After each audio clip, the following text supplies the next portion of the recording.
Bonjour à tous et bienvenue dans cette nouvelle vidéo Capacité de transport en route pour l'examen. N'oubliez pas de vous abonner, de partager, liker et commenter afin de permettre à toutes les personnes qui passent ou repassent l'examen de voir la vidéo.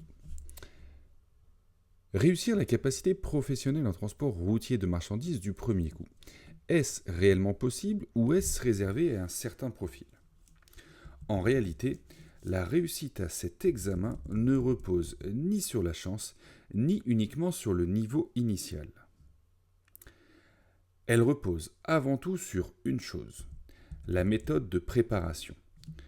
Dans cette vidéo, je vais vous expliquer concrètement comment structurer votre travail pour maximiser vos chances de réussite dès la première tentative. Avant de parler de cette méthode, il est important de comprendre une chose essentielle. La majorité des échecs ne sont pas liés à un manque de capacité intellectuelle. Ils sont liés à un manque de préparation structurée.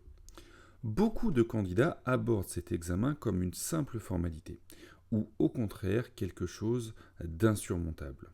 Dans les deux cas, cela conduit souvent à un échec. L'objectif ici est donc de sortir de ces deux extrêmes pour adopter une approche méthodique et réaliste.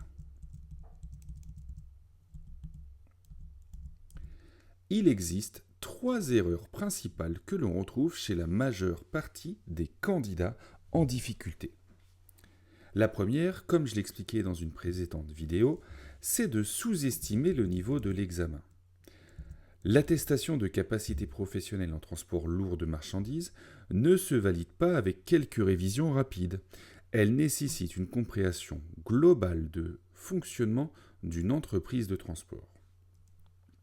La deuxième erreur, c'est de travailler sans structure. Beaucoup de candidats accumulent des connaissances sans logique d'ensemble. C'est ce qui rend la restitution difficile le jour de l'examen. Enfin, la troisième erreur, c'est de commencer trop tard. La densité du programme impose un travail dans la durée. Vouloir tout rattraper à la dernière minute est une stratégie totalement risquée.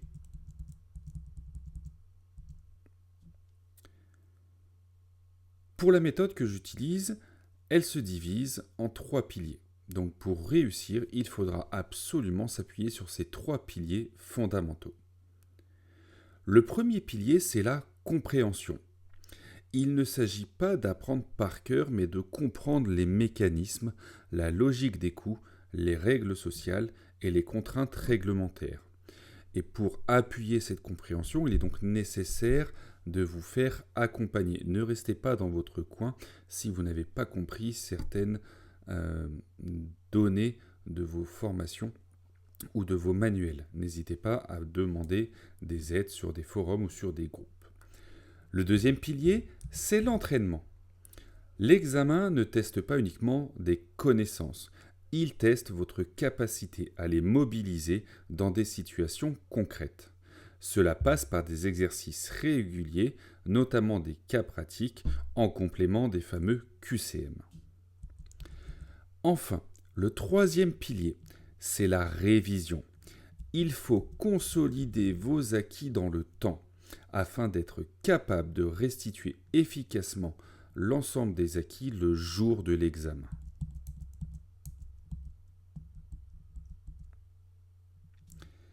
Comprendre par rapport à apprendre. Une erreur fréquente est de vouloir mémoriser sans comprendre.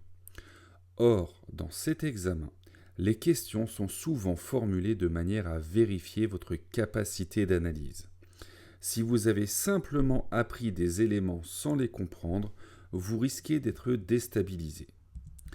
A l'inverse, une bonne compréhension permet de s'adapter à différentes formulations de questions. L'entraînement est donc une étape essentielle. C'est souvent à ce moment-là que l'on prend conscience de ses lacunes. Les cas pratiques en particulier permettent de se rapprocher des conditions réelles de l'examen. Ils obligent à mobiliser plusieurs connaissances en même temps, ce qui est exactement ce qui est attendu le jour J. La régularité, c'est un facteur clé de la réussite. Il vaut mieux travailler un peu chaque jour plutôt que de concentrer ses efforts sur une courte période. Ce travail régulier permet de mieux assimiler les notions et de réduire le stress le jour de l'examen. Une bonne préparation repose également sur une organisation claire. Cela passe par la mise en place d'un planning de travail avec des objectifs hebdomadaires précis.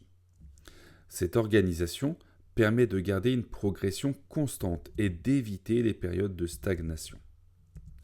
Il est important de prévoir un temps de préparation suffisant. Dans la majorité des cas, plusieurs mois sont nécessaires pour couvrir l'ensemble du programme et s'entraîner efficacement. Ce temps doit être adapté à votre situation personnelle et à votre niveau de départ. Ma petite astuce, une méthode particulièrement efficace consiste à s'entraîner dans les conditions réelles de l'examen. Cela permet de travailler sur la gestion du temps, la concentration et la restitution des connaissances. C'est un excellent moyen de se préparer mentalement.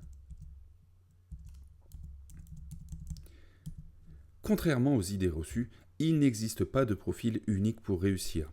Les candidats qui réussissent sont avant tout ceux qui adoptent une démarche sérieuse et régulière et surtout une démarche structurée. L'implication personnelle fera toute la différence dans votre démarche. Il est important de comprendre que la réussite n'est pas une question de niveau, mais c'est une question de méthode et d'engagement. Avec une préparation adaptée, il est tout à fait possible de réussir cet examen du premier coup. Cela demande du travail, de la rigueur, de la méthode, mais les résultats sont à la hauteur de l'investissement. Si vous souhaitez maximiser vos chances de réussite, l'essentiel est de structurer votre préparation dès le départ et de vous appuyer sur une méthode adaptée à l'examen. Cette méthode-là, je l'utilise dans mes formations depuis plus de 10 ans. Vous retrouverez les manuels de formation, les annales corrigées et le Memento Gestion disponibles sur Amazon en description de la vidéo. Je vous souhaite bon courage pour révision et on se retrouve très bientôt pour une nouvelle vidéo. À bientôt et bon courage.